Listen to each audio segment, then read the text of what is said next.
સૌથી પહેલા વાત કરવી છે સ્થાનિક સ્વરાજની ચૂંટણીની. એને લઈને ગરમાયેલા રાજકારણની બ્યુગલ ફૂંકાઈ ચૂક્યું છે અને પક્ષો તૈયાર થઈ રહ્યા છે. રાજકીય પક્ષો પોતપોતાની રીતે જીતના દાવા કરી રહ્યા છે. ભારતીય જનતા પાર્ટી પોતાની જીતના દાવા કરે છે, કોંગ્રેસ પોતાની જીતના દાવા કરે છે અને આમ આદમી પાર્ટી પણ પોતાની જીતના દાવા કરે છે. અને એની સાથે સાથે બાપુનો પણ પક્ષ આમાં જોડાયો છે. એટલે આ ત્રિપાંખીઓ નહીં પણ ચતુષ્કોણીય જંગ હોય એવું દેખાઈ રહ્યું છે. ભાજપ કોંગ્રેસની આમને સામને ટક્કર, આમ આદમી પાર્ટી અને બાપુનો પક્ષ, આ બધા જ શું કરે છે એ લોકો કયાસ લગાવવામાં હજી તો શરૂ જ થયું હતું. પણ એ બધા વચ્ચે એક એવા સમાચાર આવ્યા કે કેટલીક પાર્ટીઓ છે જે અહીંયા ગઠબંધન કરી શકે છે. બીજા રાજ્યોમાં આમને સામને છે, એ ગુજરાતમાં સામસામે નહીં, એક સાથે ચૂંટણી લડી શકે છે ભારતીય જનતા પાર્ટીને હરાવવા માટે. રાજ્યમાં 7 વર્ષ બાદ સ્થાનિક સ્વરાજની ચૂંટણી યોજાવા જઈ રહી છે. જૂનાગઢ મનપા અને 66 નગરપાલિકામાં સામાન્ય ચૂંટણી તો 2 પાલિકામાં મધ્યસત્ર ચૂંટણી યોજાશે અને સોમવારથી ઉમેદવારી ફોર્મ ભરવાનું શરૂ થશે. મુરતિયાઓ જોઈ જોઈને મેદાનમાં હશે, પરંતુ આ ચૂંટણીમાં સમીકરણો કેવા બને છે તેના પર સૌ કોઈની નજર છે. શું કોંગ્રેસ અને આમ આદમી પાર્ટી કરશે ગઠબંધન? કોંગ્રેસ 2027 પહેલાનો આ સેમીફાઇનલ જેવો જંગ પોતાના અસ્તિત્વની સાથે બનાસકાંઠામાં લોકસભા બેઠકની જીત બાદ લડવા માંગે છે. પોતાનો ગ્રામ્ય ક્ષેત્રે જનાધાર હોવાની આશા સાથે અહીં મતોના ભાગલા નથી પાડવા દેવા માંગતી અને એટલે જ દિલ્હીમાં જેને ભરી ભરીને ગાળો ભાંડી રહી છે, એ જ આમ આદમી પાર્ટીને અહીંયા સાથે લઈને ચાલવાની વાતો થઈ રહી છે. આમ આદમી પાર્ટી સાથે પણ અમારી વાતચીત ચાલુ છે.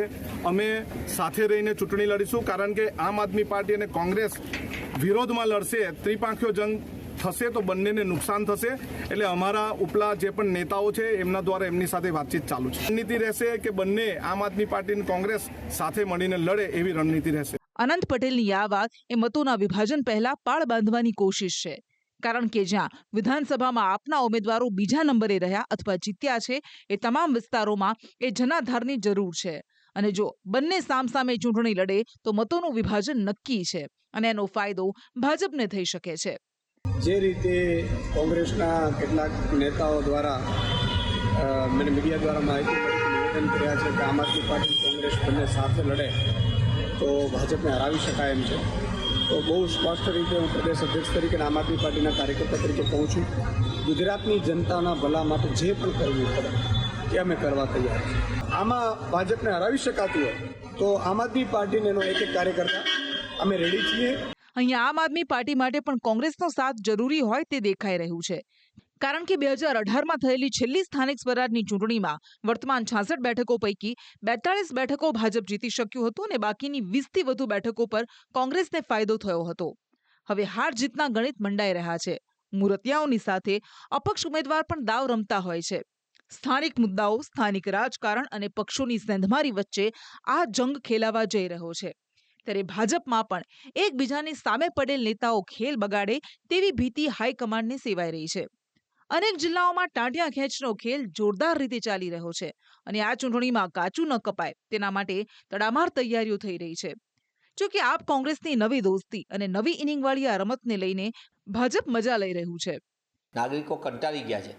તેવા સંજોગોમાં કોંગ્રેસ એમની માટે મોટી આશા છે. કોંગ્રેસ ઉપર મીટ માંડીને લોકો બેઠા છે અને એવા સંજોગોમાં કોંગ્રેસ પક્ષ પ્રજાની આકાંક્ષા ઉપર ખરી ઉતરે અને લોકોને ન્યાય આપે તે પ્રકારની નગરમાં વ્યવસ્થા આપે તે માટે કોંગ્રેસ પક્ષ એ દિશામાં આગળ વધી રહ્યું છે. વિઘટનકારી તત્વો છે, જે લોકોની દિશા નથી, જે લોકોની કોઈ નીતિ નથી, જે લોકોની પાસે કોઈ પ્રજા વિકાસના કામોના મુદ્દા નથી, આવા પક્ષો એક થાય કે જુદા થઈને લડે એનાથી પ્રજાને કે ભારતીય જનતા પાર્ટીને કોઈ ફરક પડતો નથી. બીજી વાત એ છે કે જે વ્યક્તિઓ ચર્ચા કરી રહ્યા છે એ ભલે ધારાસભ્યશ્રી હોય કે આમ આદમી પાર્ટીના ગુજરાતના પ્રમુખ હોય, એ લોકો પાસે કોઈ સત્તા જ નથી કે ભેગા થઈને લડવું કે જુદા લડવું.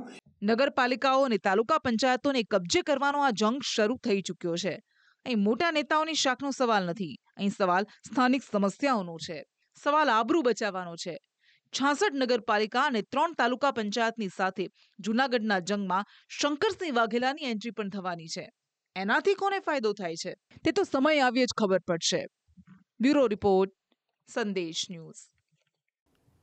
રાજ્યમાં થોડા સમય પહેલા 8 મહાનગરપાલિકા હતી, પણ હવે સરકારે નવી 9 મહાનગરપાલિકા બનાવી છે, એટલે કુલ 17 મહાનગરપાલિકા થઈ. પણ રાજ્યના નગરપાલિકાના હાલ એવા છે કે આ વાત ના પૂછો. અમદાવાદ મહાનગરપાલિકાની વાત કરીએ. નિકોલમાં વગર વરસાદે સાહેબ ઘૂંટણસમાં પાણી ભરાઈ ગયા. બીજી એક નગરપાલિકા પણ એવી છે કે જ્યાં પાણી માટે વલખા મારવા પડી રહ્યા છે. આવી હાલત છે અને આપણે કહીએ છીએ we are the growth engine. અમદાવાદનું નિકોલ જળબંબાકાર. વગર વરસાદે ભરાયા ઘૂંટણસમાં પાણી. 15 દિવસથી વિસ્તારમાં મુશ્કેલી. અમદાવાદ નિકોલના ગોપાલ ચોક પાસે વગર વરસાદે ઘૂંટણસમાં પાણી ભરાયા છે. આ પાણી છે ગટરના. ગોપાલ ચોક પાસે ડ્રેનેજ લાઇનમાં સમસ્યા સર્જાતા વિસ્તારની ગટરો ઉભરાઈ છે અને હાલ એવા બન્યા છે કે આખા વિસ્તારમાં ગટરના ગંદા પાણી ફરી વળ્યા છે. આ વિસ્તારમાં 30થી વધુ સોસાયટીઓ આવેલી છે. રોડ રસ્તા પર ઘૂંટણસમાં ભરાયેલા ગંદા પાણીના કારણે તેમનું ઘરની બહાર નીકળવું મુશ્કેલ બન્યું છે. ગટરના ગંદા પાણીથી વાહન ચાલકોને ભારે મુશ્કેલી વેઠવી પડી રહી છે. સ્થાનિકોનો આરોપ છે કે છેલ્લા 15 દિવસથી તે આ મુશ્કેલીનો સામનો કરી રહ્યા છે, પરંતુ અનેક રજૂઆતો બાદ પણ તેનું નિરાકરણ નથી આવ્યું. કહેવાતા મેટ્રો સિટી અમદાવાદમાં વગર વરસાદે વરસાદી પાણી ભરાયા હોય તે પ્રકારની પરિસ્થિતિ છે તે સર્જાઈ છે. જોઈ શકાય છે આ દ્રશ્યો છે નિકોલના ગોપાલ ચોક વિસ્તારના. એક નજરે જોતા એવું લાગે કે આ કોઈ વરસાદ બાદની પરિસ્થિતિ છે, પરંતુ આ કોઈ વરસાદ બાદની પરિસ્થિતિ નથી. આ ખાસ કરીને જે ભર શિયાળે આ પ્રકારે વરસાદી પાણી ભરાયા હોય તે પ્રકારના દ્રશ્યો અમદાવાદના નિકોલ વિસ્તારમાં જોવા મળી રહ્યા છે, જેનું કારણ છે કે ડ્રેનેજની લાઇનમાં સમસ્યા સર્જાઈ છે, જેને લઈને અહીંયા ઘૂંટણસમાં પાણી ભરાઈ ગયા છે અને આ ગટરના ગંદા પાણીમાંથી વાહન ચાલકો પસાર થવા માટે મજબૂર બની રહ્યા છે. વાહનો લોકોના બંધ પડી રહ્યા છે. આજની સમસ્યા નથી, આ સમસ્યા લગભગ આ વર્ષથી છે. આ અમદાવાદ મ્યુનિસિપાલિટી કોઈ જોતું કોઈ ધ્યાન દેતું નહીં. તંત્ર આવું બેદરકાર થઈ ગયું છે. ટેક્સ ઉઘરાવી લેવા ધ્યાન તો કંઈ દેવું નહીં. રોડ બોર્ડ બધા હાલત બહુ ખરાબ થઈ ગઈ છે. આખા નિકોલમાં આ જ હાલત છે. પાછલા 10 વર્ષથી આ સમસ્યા રેગ્યુલર છે. ક્યારે આ સમસ્યા બંધ થતી નથી. મને તો ક્યાંક એવું લાગે છે કે અધિકારીઓ કામ નહીં કરવાનો પગાર લે છે. ગટરના ગંદા પાણી છે તે રસ્તામાં ફરી વળે છે. વાહન ચાલકોને હાલાકી ભોગવવી પડે છે. આસપાસમાં હોસ્પિટલ પણ આવેલી છે, સ્કૂલ પણ આવેલી છે. ત્યારે આ ગટરના ગંદા પાણીમાંથી પસાર થઈને લોકો પણ બીમારીમાં સપડાઈ રહ્યા છે. ત્યારે તંત્ર કહેવાતા સ્માર્ટ સિટીમાં ક્યારે સારી સુવિધા આપે છે અને આ સમસ્યાનું નિવારણ ક્યારે લાવે છે તે જોવું રહ્યું. ખેર, હવે તમને નવી બનેલી મોરબી મહાનગરપાલિકાના હાલ બતાવવા છે, જ્યાં એક સ્થાનિકે અન્નજળનો ત્યાગ કરી પાણીની ટાંકીમાં બેસીને આમરનાથ ઉપવાસ શરૂ કર્યા છે. મોરબીના છાત્રાલય રોડ પર આવેલા પંચવટી સોસાયટીમાં છેલ્લા 13 દિવસથી પીવાના પાણીનું ટીપું પણ નહીં આવતા કંટાળેલા સ્થાનિકે અનોખો વિરોધ કર્યો છે. સ્થાનિકોનો આરોપ છે કે વિસ્તારમાં પાણીની મોટી સમસ્યા છે. અનેક રજૂઆત બાદ પણ તંત્ર રજૂઆત ધ્યાને નથી લેતું. અમારે 10 વર્ષથી આ પાણી આવતું નથી, ક્યારેય પણ રેગ્યુલર પાણી મળતું નથી અને 13 દિવસ ત્યાં એક ટીપું પડ્યું નથી. મેં કમિશનર સાહેબને રજૂઆત કરવા માટે રૂબરૂ 13 તારીખે ગયો હતો, 20 તારીખે ગયો હતો કે સાહેબ પાણી આપો, પાણી વગર હાલે નહીં, પાણીમાં ઘરમાં ટીપું નથી. ફોટા સાથેની મારી અરજી છે, ખાલી ટાંકાના ફોટા સાથેની અરજી છે, તોય પણ કમિશનર સાહેબનું પેટનું પાણી હલતું નથી. તો હવે જુઓ ત્રીજા એક મહાનગરના કારસ્તાન. વડોદરા મહાનગરપાલિકાના અણઘડ વહીવટથી પ્રજાના પૈસાનું પાણી થયું છે. યોગ્ય સર્વે કરાયા વગર મનપાએ કરોડોના ખર્ચે સરદારનગરમાં માઇક્રો ટનલ ડ્રેનેજ પ્રોજેક્ટ હાથ ધર્યો હતો. જો કે 36 ફૂટના ખોદકામ બાદ ભૂગર્ભ જળ આવી ગયા, જેના કારણે હવે ટનલ માટે ખોદાયેલો ખાડો પાછો પૂરવામાં આવી રહ્યો છે. ભૂગર્ભની તપાસ કરવી, જે તપાસ આ લોકો પ્રોપરલી કરી નહીં. અને બીજું, અત્યારે જો જાણવા મળ્યું કે અત્યારે બધું માટી નાખીને પુરાણ કરી રહ્યા છે, એટલે ક્યાંકનો ક્યાંક જ્ઞાનનો અભાવ છે. અને સર્વે કર્યો નથી કે કેટલા ફૂટે પાણી આવે.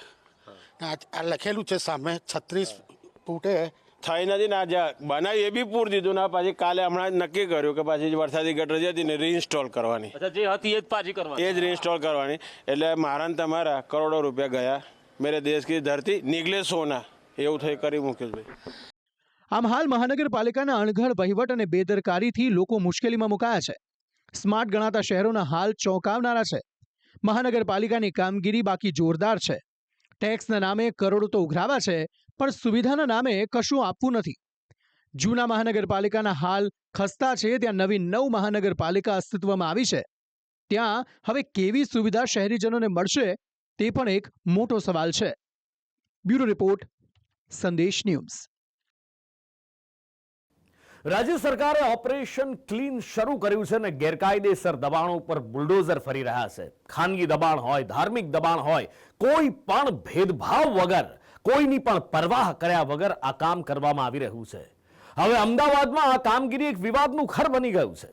અમદાવાદમાં ઘણી એવી જગ્યાઓ છે જેની બજાર કિંમત અત્યારે કરોડોમાં છે અને તંત્રનો દાવો છે કે આ જમીનો ઉપર ગેરકાયદેસર દબાણ થયું છે. તો સામે વક્ફ બોર્ડ કહી રહ્યું છે કે આ જગ્યા એમની છે. જગ્યા કોની એને લઈને વર્ષોથી કેસ પણ ચાલી રહ્યા છે. પણ હવે અમદાવાદ મહાનગરપાલિકાએ લડી લેવાની પૂરેપૂરી તૈયારી બતાવી છે. અમદાવાદ મનપા વર્સિસ વક્ફ બોર્ડ, બંને વચ્ચે કાયદાકીય લડાઈ તેજ. મનપાએ બનાવી 4 સભ્યોની ટીમ. રાજ્યની સૌથી મોટી અને સૌથી જૂની અમદાવાદ મહાનગરપાલિકા અને વક્ફ બોર્ડનો વિવાદ દિવસે ને દિવસે વકરી રહ્યો છે. તમે મિર્ઝાપુરની સરકારી શાળા જોઈ, સરખેજના રોજા જોયા, કાચની મસ્જિદ જોઈ, ગોમતીપુરનું 4 તોડા કબ્રસ્તાન જોયું, જેમના પાસેની કેટલીક જગ્યાઓ પર ગેરકાયદે વક્ફનો કબજો હોવાનું કહેવાય રહ્યું છે.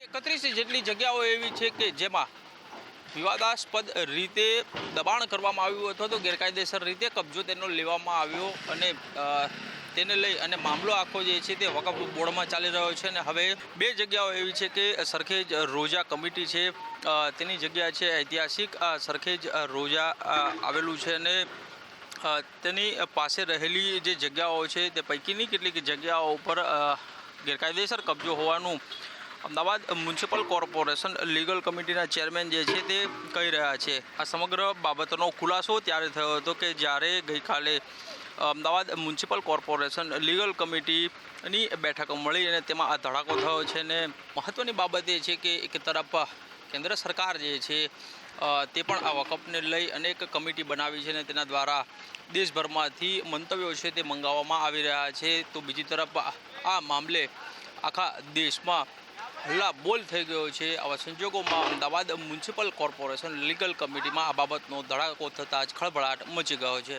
ગોમતીપુરમાં આવેલા 4 તોડા કબ્રસ્તાન સાથે જોડાયેલા સ્થાનિક અગ્રણીનું કહેવું છે કે મનપા તો 50 કે 100 વર્ષથી અસ્તિત્વમાં આવ્યું, પરંતુ કબ્રસ્તાન તો 300 થી 400 વર્ષ પહેલેથી છે. એક તરફ શહેરમાં જગ્યાઓ ઘટી રહી છે તો આગામી વર્ષોમાં અમે દફન વિધિ ક્યાં કરીશું? ये बहुत होगा तो 50, 60, 70 साल 100 साल पहले बनी होगी. हमारा जो ट्रस्ट है ये 300-400 साल जूना ट्रस्ट है. इसमें कॉर्पोरेशन का कोई हस्तक्षेप है ही नहीं. तो बस ये लोग अपना दावा करेंगे हमारे, बल्कि ये वकफ की जो जगह है ना, रेलवे स्टेशन तक वकफ की जगह थी. पुलिस लाइन, बॉम्बे से पुलिस लाइन, वो भी वकफ की जगह है. उसका भी यानी भाड़ा पट्टे भी दी हुई जगह है. तो इस तरह का चला. बाकी ये लोग अपना दावा गलत करें, इनका कोई दावा कॉर्पोरेशन का है नहीं. खाली लोगों को परेशान कर. अभी आप मेरी बात सुनो, अहमदाबाद शहर में बहुत यानी पब्लिक बढ़ती आ रही है, आबादी बढ़ रही है, तो कोई दफनाने की जगह नहीं है. अब ये कब्रिस्तान उसको हम लोग दे देंगे, इधर जगह कर देंगे, तो हमारे दफन विधि का हमारे घरों में करने का कि दफन विधि की कोई जगह ही नहीं बचती हमारे लिए. ऐसे तो कब्रिस्तान बहुत छोटा हो गया है. જેના પર મનપાના સત્તાધીશોનું કહેવું છે કે 4 તોડા કબ્રસ્તાનને લઈને મામલો હાઈકોર્ટમાં પહોંચ્યો હતો. એ મામલાને કોર્ટ દ્વારા ડિસમિસ કરી દેવામાં આવ્યો છે. મનપાના સત્તાધીશો કહી રહ્યા છે કે પહેલા દબાણો કરવામાં આવે છે, બાદમાં કાયદાકીય ગૂંચ ઊભી કરી દેવામાં આવે છે, જેના માટે મનપાએ હવે એક અલાયદી ટીમ બનાવી છે અને 4 વકીલ રોકવામાં આવ્યા છે, જે તમામ 29 દાવાઓને રિવ્યૂ કરશે. જે પણ જગ્યા પર કાયદાકીય ગૂંચ ઊભી કરાઈ હશે તો તેને દૂર કરીને મામલો કોર્ટમાં પૂર્ણ કરવા તરફ કામગીરી કરવામાં આવશે. સવાલો અનેક છે, પરંતુ હવે મનપા પાસે કાનૂની લડાઈ સિવાય કોઈ વિકલ્પ નથી. મનપાની નજર એ તમામ બાંધકામ પર છે જે ગેરકાયદે ઊભા કરી દેવામાં આવ્યા છે. સ્ટેટ ગુજરાત ટ્રિબ્યુનલની અંદર અમદાવાદ મ્યુનિસિપલ કોર્પોરેશનની વિરુદ્ધમાં કુલ 31 દાવાઓ દાખલ કરવામાં આવેલા હતા. જે પેન્ડિંગ હતા એની સમીક્ષા કરીને અમે પૂર્વ મુખ્ય સરકારી વકીલશ્રીને આ તમામ કેસોની અંદર સ્પેશિયલ એડવોકેટ તરીકે અમે નિમણૂક કરી છે અને આ તમામ કેસોનો અભ્યાસ પણ શરૂ કર્યો છે. સાથે સાથે આ તમામ કેસોની અંદર લીગલી આગળ વધવા અને એની સ્ક્રુટિની કરીને આગળ વધવાનો કાર્યક્રમ શરૂ કરવામાં આવેલો છે. મૂળ અમદાવાદ એટલે કે કોટ વિસ્તાર જે ખૂબ ગીચ છે અને તેમાં અનેક બાંધકામ જે હેરિટેજ છે તેને શોધી ક્લિયર કરવા અને ગેરકાયદે બાંધકામ હોય તો તંત્ર તત્કાલ તેના પર બુલડોઝર ફેરવવાના મૂડમાં છે. કશ્યપ જોશી સાથે બ્યુરો રિપોર્ટ, સંદેશ ન્યૂઝ.